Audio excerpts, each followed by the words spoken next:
We, the People of Detroit, is dedicated to community coalition building and to the provision of resources that inform, train, and mobilize the citizens of Detroit and beyond to improve their quality of life. As a community-based grassroots organization, we, the People of Detroit, aim to inform, educate, and empower Detroit residents on imperative issues surrounding civil rights, land, water, education, and the democratic process. For more information, call 844-42-WATER, 844-42-WATER, or email wethepeopleofdetroit.com.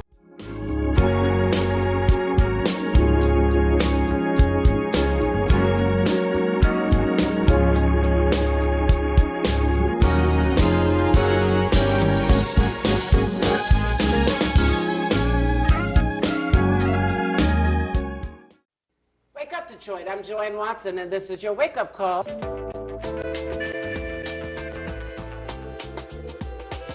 When a brown girl child is born, the earth shifts. The sun is at half-mast. The moon waits for her first cry. The ancestors set the table. The flowers turn red as blood. This is your land, continent daughter, with tree trunk legs and branches for arms. This is your soil, black and fertile as your eyes facing an apartheid Jim Crow current past memory. Some of us begin the removal of shackles at birth. We grow into the armor of struggle. Wake up, Detroit. I'm Joanne Watson. It's a wonderful day to rise and shine and give God all the glory. We're so happy to be here today with a wonderful woman, Vicki Kovari. Yay! Thank you. She is a woman with a wealth of resources and rich background that includes the Honorable Ermel Henderson. I just love saying that name. The Honorable Ermel Henderson was one of the places where she worked, where she served in a public manner, and we want to ask Vicki Kovari to talk to us about the young people she's been training and working with to help get the vote out in 2022. Thank you for being part of Wake Up Detroit. It's a pleasure to be here. Thank you. It's a pleasure to have you here. You were so impressive last Friday as I watched you talk to the young people and talked about training them and making sure they knew how to knock on doors and say the right thing. Right. And get the vote out. Right. So our work over the past 5 months, 6 months has been with a project called Detroit Votes. Yes. 2022. And we decided that a key part of that effort would be doing door-to-door canvassing to a specific group of voters. Voters that sometimes voted, but not always. Yes.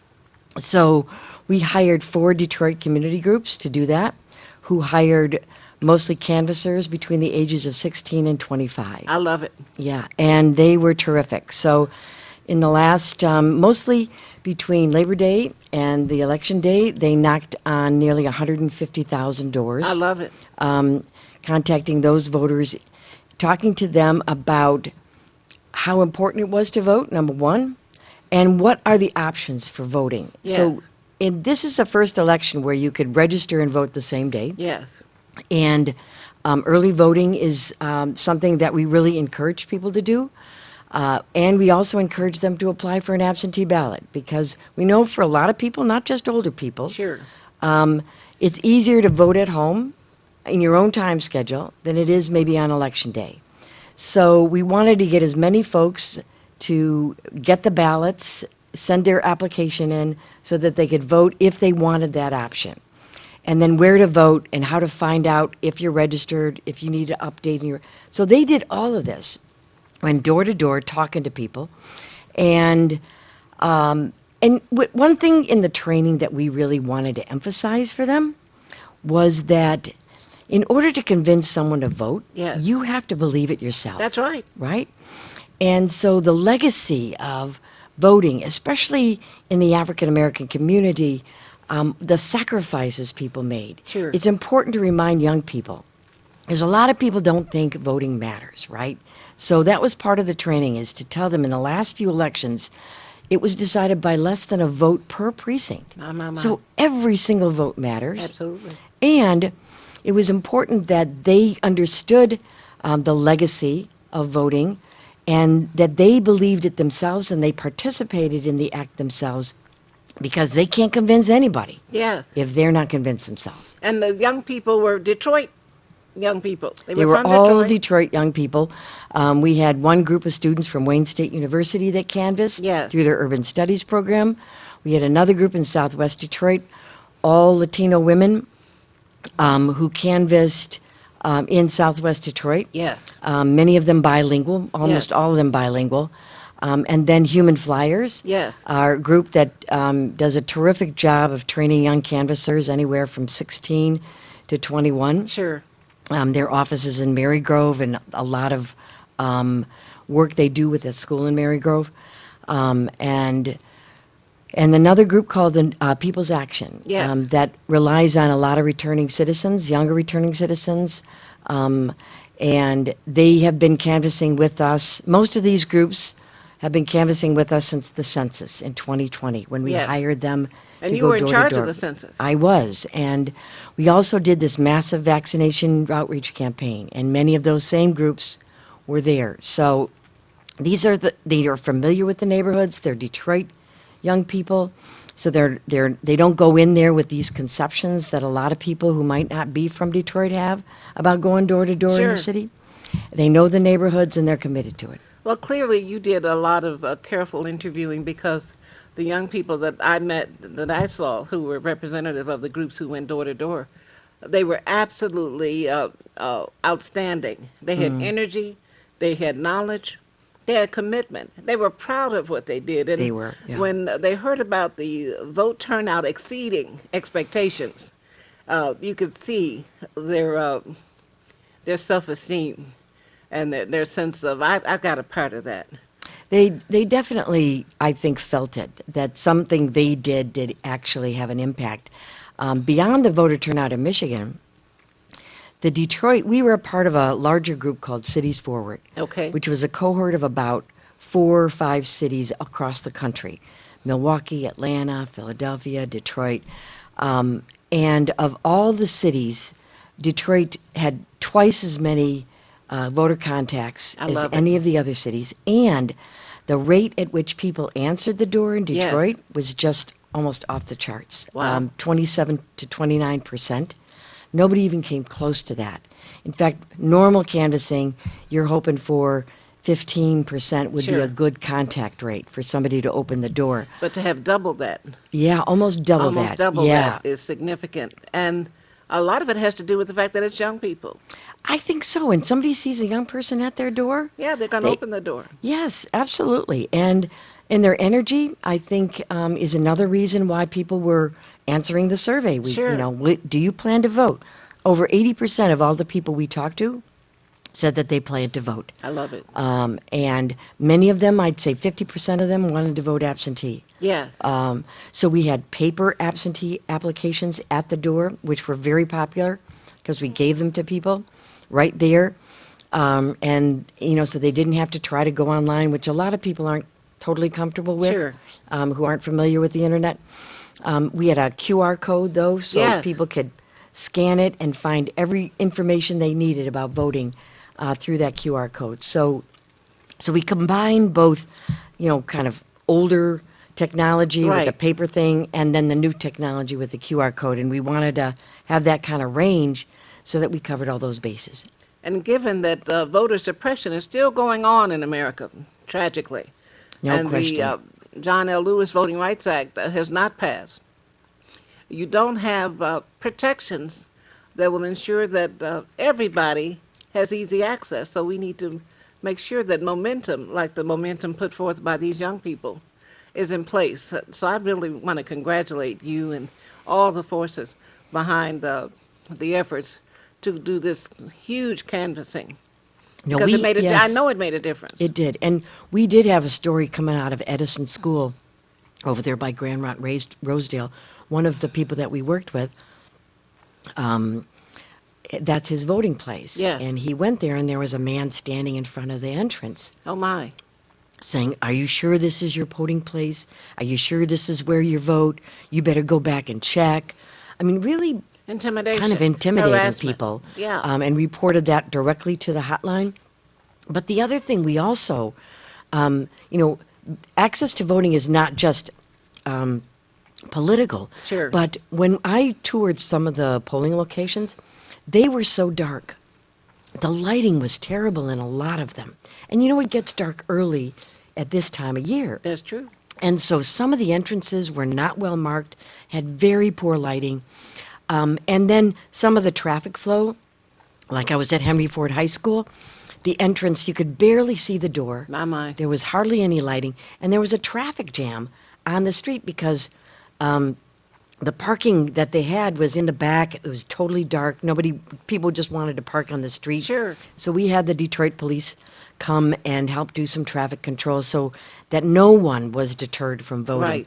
But I think we really do have to increase the quality and security of the polling locations, That's true. especially when it comes to things like lighting and signage. Yeah. I love the fact that the young people own the process. It was not just a job for them. They owned it. They owned it. It felt they felt connected to the franchise of voting, which is so important.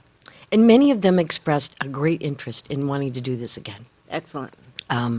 So probably in 2 years, when the next election is in Detroit, we will have a similar kind of effort to get the vote out. This is a totally nonpartisan group, an effort. We hired only groups that were 501c3, except for one that was an LLC, but none of them were allowed to do any kind of partisan canvassing while they were doing this, or even if they had done it in the last year. So We're going to take a short break to acknowledge our sponsor, We the People of Detroit, and we will be back with more from the wonderful Vicky Kovari right after this. thank you.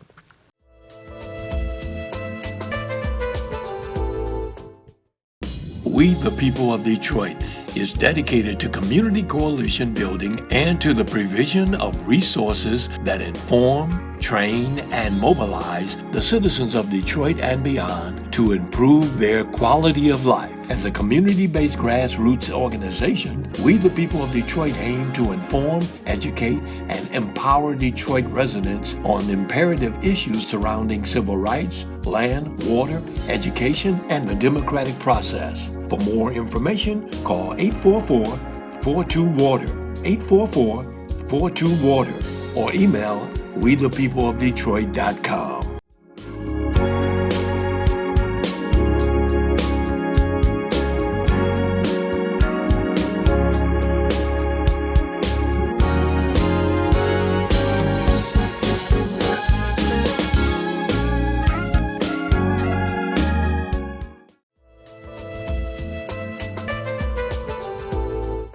Wake up, Detroit. I'm Joanne Watson, and we're back with Vicky Kovari, who is talking to us about the success of the vote, getting out the vote in Detroit and around the country. In a nonpartisan activity, she has provided training and a momentum for several groups to go door-to-door canvassing almost 150,000 homes in the Detroit community, and we're so blessed. I'm going to ask her now to talk about her work with the Honorable Ermel Henderson, who is absolutely committed to the vote and a great role model for voting rights and getting out the vote. And we're so honored to know that Vicky Kovari worked in her office. Well, I started my career in the office of the Honorable Irma L. Henderson. I was a young social work student at the University of Michigan, and Go Blue. Go Blue. And I applied for an internship at her office because I didn't want to do clinical social work. I wanted to do community organizing. And I had no idea what I was getting myself into. But I remember as a kid just seeing these names because Carl Levin was president of the city council back then. Later became U.S. Senator. And Irma and Marion Mahaffey and all these folks that I had read about in the newspaper.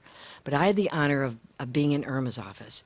And Irma was a community organizer. Yes. And she was a great inspiration to me. Not only her commitment to women, but one of the projects I worked on was redlining. Excellent. And she that was had us her issue. and she championed that issue way before most Anybody people else. even knew that it was happening. That's exactly right. And so I remember we took a busload to HUD in Washington, D.C. for an action we did on the Secretary of HUD, all at Irma's encouraging. And we it was about HUD developing some rules around redlining, Right. and she was a tireless advocate for that and so many issues. But she also cared deeply about constituents. Yes. And about how the staff in her office be sure that they responded Right. and did something concrete for whatever concern that constituent has. So I did a lot of constituent services for Irma, and her commitment to people and her commitment to also training staff. The Women's Conference of Concerns. My. Yeah, and all of those are issues that I had a little work on, And she empowered she those absolutely persons did. who were connected. It was not just about putting her in a regal position. She empowered other women to be their best, Absolutely. to see themselves as able to do anything. And you could see it with the layers of women who came from all walks of life who were in Women's Conference of Concerns, which she founded, along with Equal Justice Council and several other organizations. But when I think about Bernadine Dennick, who worked closely with Mother Henderson in the Women's Conference of Concerns and other projects, becoming the Director of Revenue Sharing for the United States of America under President Jimmy Carter, you have to give a whole lot of that to the Honorable Irma L. Henderson. Absolutely. And I remember I was, 22 when I worked in her office, and one of the things that really inspired me was that when Irma walked into the room, she commanded that room. Her presence was commanding, and she opens up her mouth, and she just totally captured right. everyone's attention for the time that she was talking. And I thought, in some ways, that's the kind of leader you want to be, just to be able to not to just say cliches about different issues, but really have substance and be commanding and have the kind of passion she did, but the kind of intellect she did about whatever issue of the day it was. And so whether it was empowering women or fighting against redlining or housing or crime, whatever it was, she brought that kind of commanding presence to those issues, and She that did. was hugely inspiring for me. And I don't know, it's hard to say, but I have spent the last 40 years as a community organizer, and I credit Mrs. Henderson for starting me off in that career, but more for the staying power that I've had in that career. Excellent. And so, And she was a community organizer before she got her master's in social work from Wayne State University. She was. Before she was professionally engaged from a child. She was an activist from a child. She was making a difference in churches and community groups with organized labor, with the Elks. She was just a study in activism. and she's never a lone ranger, like you said. She always brought people together and with her. And Yes. to me, one of the things I've learned over the years is that true leadership is very basic. It's to have a following. That's right. There be leaders in the field, leaders in their issue, but issue experts, but they're not leaders. If They might nobody's be- following you, Right, exactly. If nobody's following you, you can't really legitimately claim much leadership, right? But she never had that problem. Hundreds and hundreds, thousands of women that's right. followed Irma and were inspired by her. Absolutely. One of the reasons we have the domestic violence shelter Yes. in Detroit called Interim House is because of Mother Henderson. Now, I love the Honorable Coleman Alexander Young, but Mayor Young did not include Interim House, sponsored by the YWCA, in his community development block grant budget. So the women in the YWCA, we went to the Honorable Irma L. Henderson and the Honorable Mary Ann Mahaffey, and they said, "Don't worry, it's going to pass council." Yeah. And they did, they rolled up their sleeves, they got it done. I know both of those women, even though in some ways on the face of it you saw them as rivals, really, they worked very closely together, and they were committed to empowering women. That's right. They were committed to the people of the city of Detroit. So in that respect, they worked hand in hand a lot of times. They did. And it was a great thing to see, to have two women wield so much power and and also be very effective in getting policies passed in the city. Interim House is a great example of that. When you consider the role, they not only were impactful locally, there was also national, international. Mother Henderson, they took trade trips. I remember when she took a trip to Africa and met Bishop Tutu. She did not see herself welded only to the city of Detroit. She saw herself as a woman of the world, and she was. It's great. Yep. Well, I just thank God that I was able to be in her presence for the time I was. Well, and you've carried that activism, that community organizing animus from the Honorable Ermel Henderson's office and your own interests, because clearly you had an interest because you sought internship in her office. So that says something about No you, question. character. Yeah, my love for Detroit was definitely a reflection of my time in that office, and I've been a lifelong Detroiter and wanted to work on behalf of the city and its people. That's what I wanted to do in my career, and I think I've tried to do that. You have done that, and starting from your young adult days working for Irma Henderson, and now here you are training other youngsters Training, yeah, other... to get the vote out. Yes, and trying to inspire those. But I think, getting back to the vote, having young people involved is a game changer, I think. Because, as you well know, a lot of get out the vote efforts have been people on Election Day just putting a little door knocker on people's doors and getting as many of those, around different neighborhoods as possible. They Right. bring busloads in people, give them the literature, they drop the literature. But having that conversation makes all the difference in the world. And having a young person leading that conversation, That's right. that's a game changer in my opinion. It's about relationships. So when you can move beyond the tried and true get out the vote statements into a young person who is armed with a consciousness, with the will to make it happen, who are passionate about voting, it cannot help but make a difference in the electorate.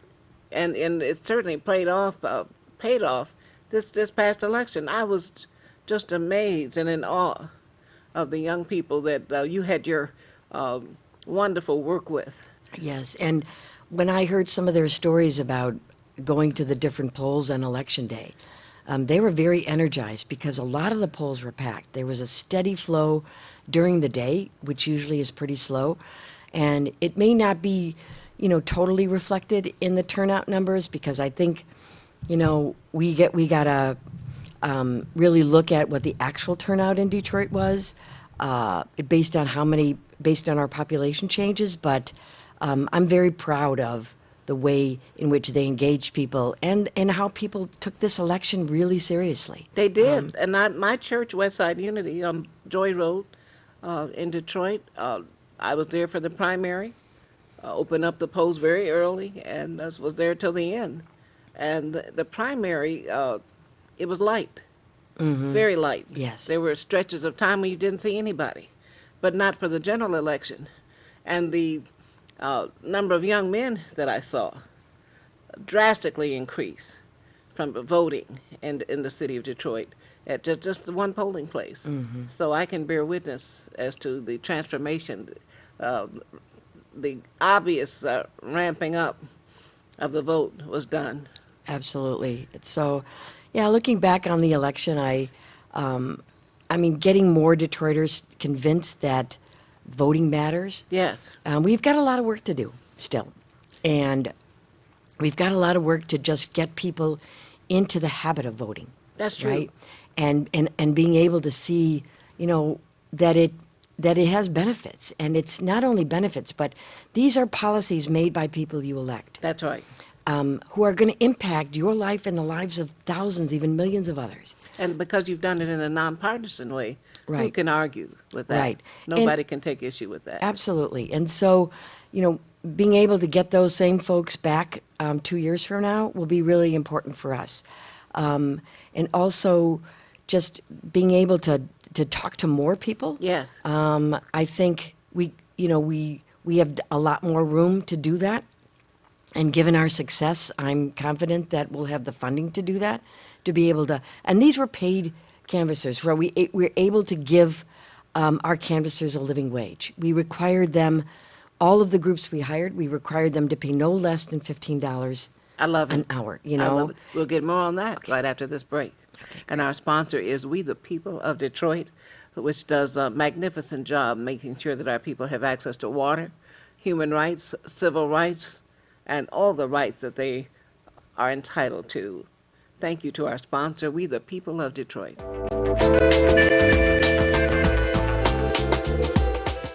We the People of Detroit is dedicated to community coalition building and to the provision of resources that inform, train, and mobilize the citizens of Detroit and beyond to improve their quality of life. As a community-based grassroots organization, We the People of Detroit aim to inform, educate, and empower Detroit residents on imperative issues surrounding civil rights, land, water, education, and the democratic process. For more information, call 844-42-WATER, 844-42-WATER, or email wethepeopleofdetroit.com.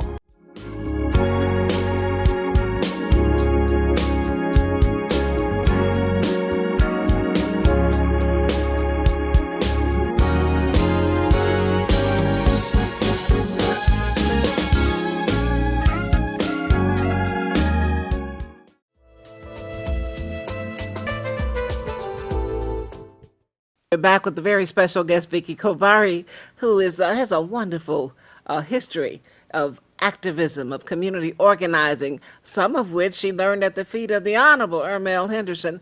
And she's been organizing with some young people to get the vote out, making a difference, a transformation in the vote and the voter turnout, not only in Detroit, but around this nation.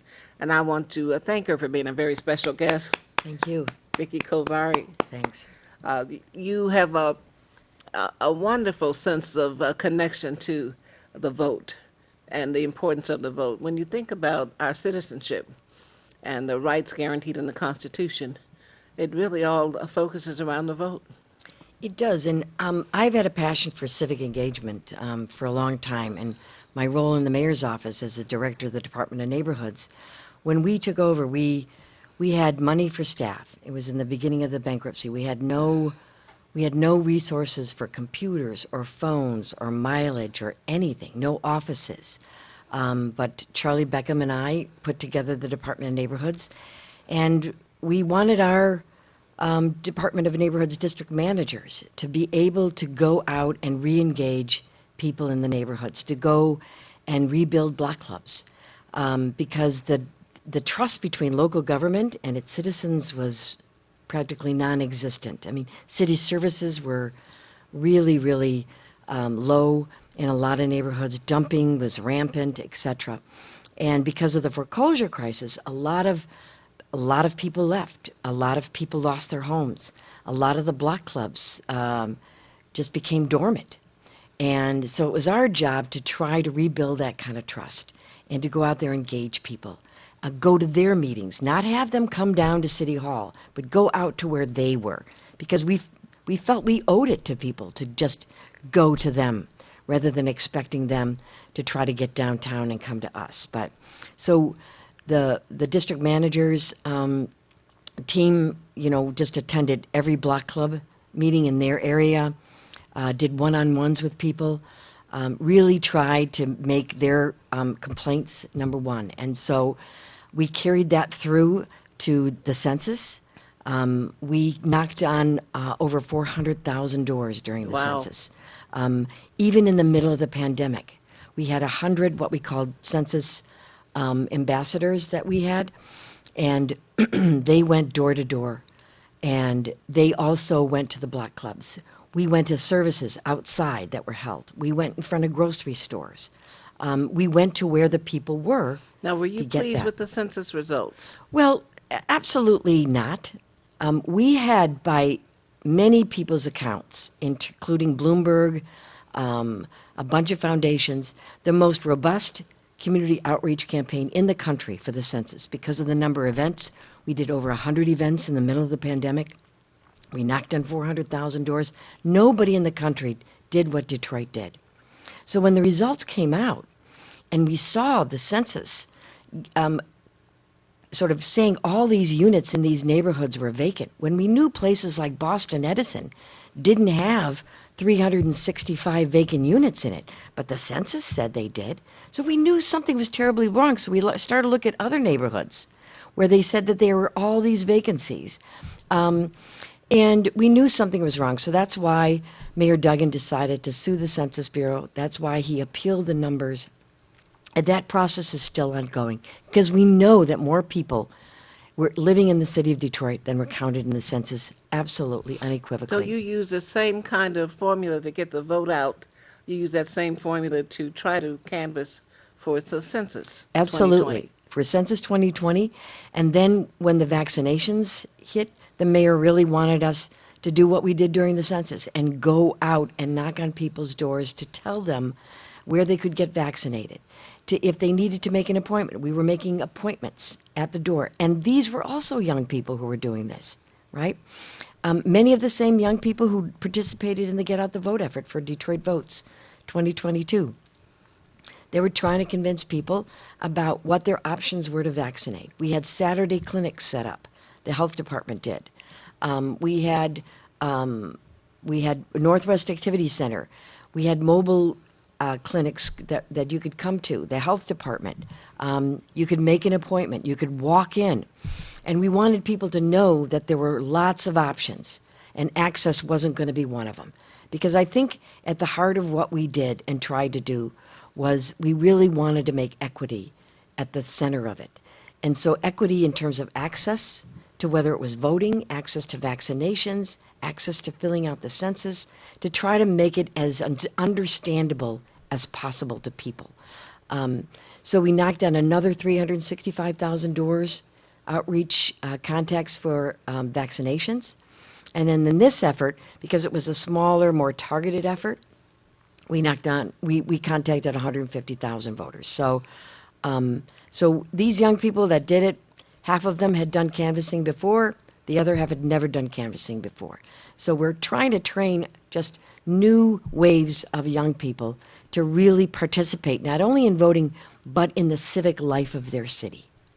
And as they get more hands-on to the civic life of the city, they begin to understand how it works. Right. And the city represents you. You should not just be someone who has to wait and see what happens. You can help transform what happens by your engagement. Absolutely. You can transform people you talk to, and you can transform yourself. Because I know I have gone through many transformations in my career based on my relationships with people who are struggling, who are just trying to survive and trying to get vaccinations or the census or even voting on their radar screen when it's just been so difficult just to put food on the table or pay your utility bill. It's hard. It's hard in a city like Detroit to get that kind of civic life on people's radar screen when their own lives are just always trying to live from paycheck to paycheck. But the commitment of these young people and a lot of their trainers and a lot of their older mentors, I think slowly but surely is going to, just say that your voice matters. And we understand how difficult it can be to make room and time for this in your life. But in the long run, it makes a huge difference. Are there pockets of money that are available from the rescue fund sent by President Biden to Detroit that can help citizens, young people, block clubs, nonprofit organizations? Well, in fact, we used that money to pay canvassers for vaccination outreach. There was a big chunk of it that we used to not only set up the clinics, but to do the door-to-door operations. And again, we required the canvassers to be paid $15 an hour. We trained them. We gave them all of the personal protection equipment that they needed to do this in a safe way, that they themselves were vaccinated, so they didn't put anybody they were talking to at risk. All of that was the federally funded COVID dollars. And the latest round of American Rescue Plan Act dollars, ARPA money, also helped us to carry on some of that outreach. to be able to provide now grants for neighborhoods, beautification grants, is directly coming from the ARPA. Can any of it be used to help sustain the young people that you successfully moved into the Get Out the Vote successful formula, to sustain them for the next 2 years, so we're not waiting until the next election cycle? Yeah, that's an excellent They question. need to be, as an old organizer myself, I know that it's you don't want to let your success team go. Right. You want to keep them fueled. Right. I know that the Department of Neighborhoods is very much committed to doing this kind of ongoing canvassing around foreclosures. Right now, the Department of Housing is Housing and Redevelopment. They're starting a whole effort beginning in late October through December 15th to sign people up for the poverty tax exemption credit. So they're going door to door. And this is probably the 5th or 6th year that we've done that. Started under the Department of Neighborhoods, and so that's an ongoing effort. And a lot of the same groups that did the census and voting are involved in that canvassing effort. And we're hoping that the canvassing becomes just a regular institutional part of how the city does business. And we're close to doing that.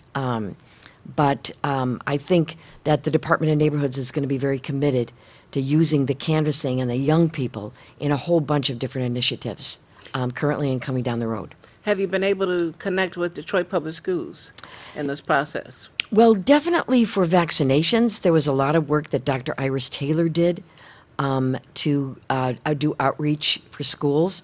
And I think we could do a lot more in being more engaged with that student population across the city. And so I think there's a lot of room to grow in that area, definitely. As you think about these fabulous young people that were a part of the success margin for getting out the vote, I'm hoping that some of them will see themselves in a role as leaders. It's not just helping somebody else get elected, but potentially seeking public office themselves. Well, it's interesting because where you and I were when we were younger, and Irma Henderson became such a mentor to us, I really believe that all of us have to be that person now for these young people. As we were mentored, we have to mentor and inspire them.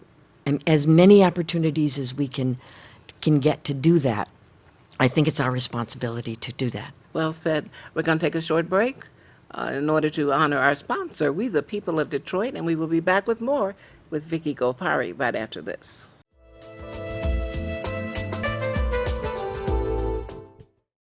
We the People of Detroit is dedicated to community coalition building and to the provision of resources that inform, train, and mobilize the citizens of Detroit and beyond to improve their quality of life. As a community-based grassroots organization, We the People of Detroit aim to inform, educate, and empower Detroit residents on imperative issues surrounding civil rights, land, water, education, and the democratic process. For more information, call 844-42-WATER, 844-42-WATER, or email wethepeopleofdetroit.com.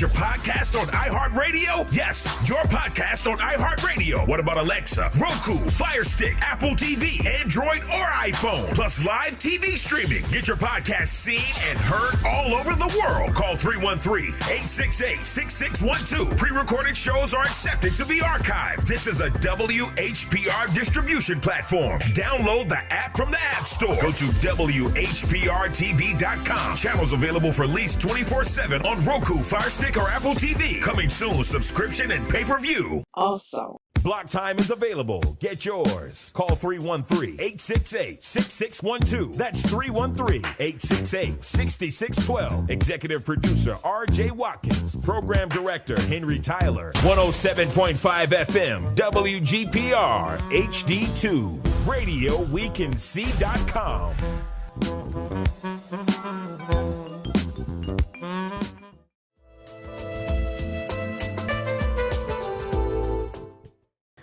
up, Detroit? I'm Joanne Watson, and here with Vicky Kovari, very special guest who has a tremendous background in community organizing, starting with the Honorable Ermel Henderson's office back in the day. You know, it's important for us to mention the Honorable Ermel Henderson because I was stunned that I mentioned her in one of my college classes at Wayne County Community College just this past March during Women's History Month, and I talked to the young people about her, and they said, "Who's that?"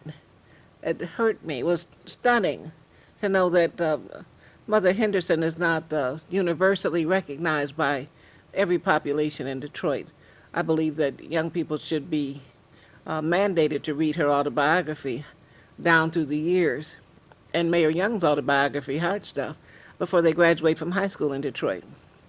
And I so communicated that to a school board member. I hope they make it happen. Yeah, I as well.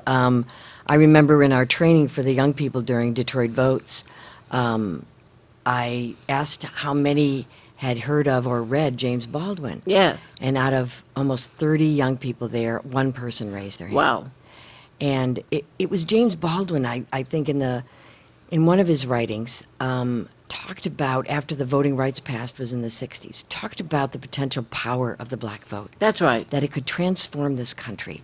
And I absolutely believe that that is the case, that if we voted in numbers, Yes. according to our representation in the population, that we could vote in anybody we wanted. That's right. And it's trying to get young people to understand that, to believe it, and to act then on it, but also getting them to communicate it to their friends and their family members. And I have great hope in this generation. I really do, because I feel like my own children are sort of millennial types, right? And their commitment to urban areas, their commitment to the poor, to the environment, I think is a theme that I see repeated over and over. That young people want to be committed to these Yeah, they things. do. They just need a vehicle to act out their commitment. That's right. And by canvassing, talking to people, educating themselves and then others, because some of these young people that have been involved in 2 or 3 of these canvassing campaigns are now training Excellent. their fellow canvassers. So that's the kind of thing that we want to just keep going year after year. And because they're young, they know how to use social media. They're very expert in IT. They know how to connect in a way that electronically. And it's very important because all of the canvassing is now done on the phone. Wow. Everybody had a phone. They had an app that they went to, and they did the survey right on the phone. They recorded the survey's answers. It went right into a database, and that's how we could find out how many people answered, how many people weren't home, what were bad addresses, so the next time we can, revise the list and make it more accurate. All those things were done electronically. Yes. And that's the wave of the future. There are no more walk lists, paper walk lists. That's right. That's the thing of a past. So they're very, things that might take me, months to learn. In a couple of days they got it down. Sure they do. Practice, they just, it's almost like their hands were now built to their thumbs especially. But it's imperative that we use younger people because the knowledge of technology and their ease with which they use it Sure. is absolutely valuable in these kinds of efforts and will become even more critical. Not to say, like I did before, that there's not a place for paper, because the paper absentee ballot applications, we made every canvasser carry it with them at the door, and they were very popular. They said, well, I don't want to bother going online. If you could just have one, I could have. So they took one and they filled it out themselves and they sent it in themselves. We weren't allowed to register anybody at the door or fill out any applications for folks. We were very careful about that.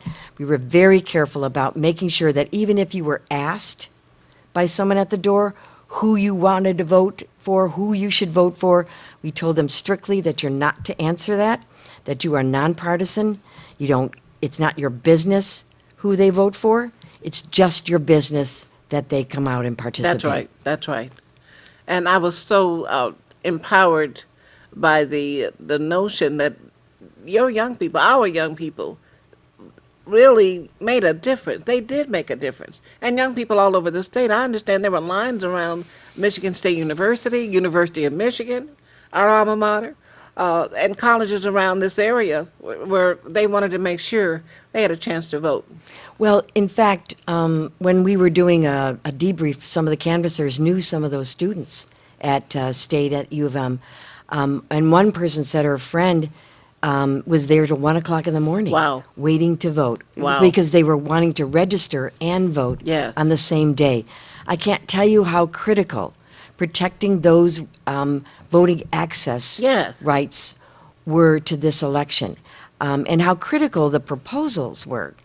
Proposal 2, has, I think, went a long way to trying to make sure that those same-day registration and voting, the early voting, the no-reason absentee ballots, all of them really helped, especially young people, Yes. who we know wait to the last minute and almost make it festive that they're out there late at night with 100 or 200 other people, young people. Right. And that's what we really, other countries, voting day is a festival. Yeah, And, I think employers should give employees a day off, a paid day off to vote.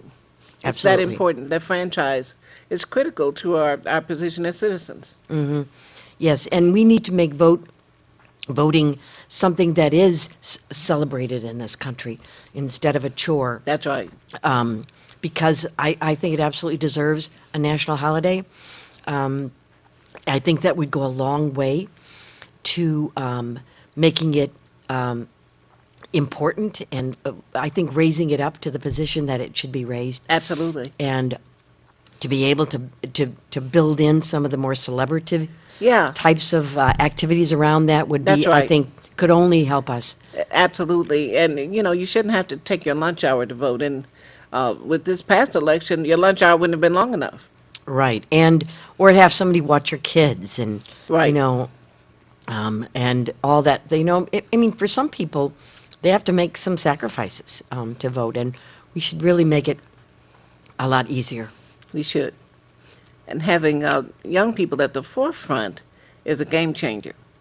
It's a game changer. It used to look toward organizations, certain civic organizations, to carry the banner. But when the banner's being carried by young people, it changes the foundation.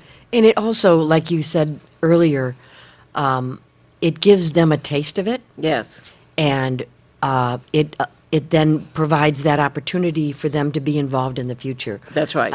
Whether they become a lot of candidates and people that are now in elected office started out working on someone's campaign That's or on right. an issue campaign, going door to door. That's Irma Henderson, whom we just met, the first black person elected to the Detroit City Council. She managed their campaign. Right. So it's important for us to recognize people who pay their dues have ended up benefiting from their own work. I think that's absolutely true. You can see example after example of doing this kind of canvassing work when you're young. That's right. Can often lead to elected office or leadership positions in the future. So That's exactly right. absolutely. And we had a leader unlike any other in the Honorable Irma L. Henderson, who mentored you and I, and who provided a great sense of understanding about the empowerment of women. And she didn't have to go around saying that all the time. She represented, her presence was so powerful, her words, her and commitment. every instance that I was involved in, she brought that same, I think, empowering self, whether she was talking to her staff or her interns. I'd never felt ever that she put her in a position that was above anybody else. That's right. But she knew what her power was. She never shirked from it either. No. But she always tried to include people in decisions. Yes, And for me, always included even an intern yes, in the mix, gave them responsibility that was more than just filing, yes. but working on issues of substance. And so all of those things, I think, were reasons that I absolutely think that I'm in the position I was today and did the work that I was able to do because of what happened, building the foundation in her office. Bless your heart. I thank you so much Okay. for sharing your wonderful work. It's been my absolute pleasure. Thank you so much. It's been a blessing to have someone who has been an activist from the Honorable Ermel Henderson's days to our current day of getting the vote out in a magnificent way in Detroit, Right. with the young people who are now owning the process of GOTV. Well, there's more to come, so I'm looking forward to doing this work in the coming years. So, thank you. We look forward to working with your young people, and it was such a treasure to see them, to meet them, and to be able to help honor them. No question. I feel privileged having been involved in that process. There's no doubt. That's right. That's right. Vicky Kovari, very special guest on Thank you Wake so Up much. Detroit. We're so glad you've been a part of our wake up call on this day. We give God all the praise. Only God is worthy to be praised. The light of God surrounds you. The love of God enfolds you. The power of God protects you. And the presence of God watches over you. Wherever you are, God is, and all is well. Wake up, Detroit. We, the people of Detroit, is dedicated to community coalition building and to the provision of resources that inform, train, and mobilize the citizens of Detroit and beyond to improve their quality of life. As a community-based grassroots organization, we, the people of Detroit, aim to inform, educate, and empower Detroit residents on imperative issues surrounding civil rights, land, water, education, and the democratic process. For more information, call 844-42-WATER, 844-42-WATER, or email wethepeopleofdetroit.com.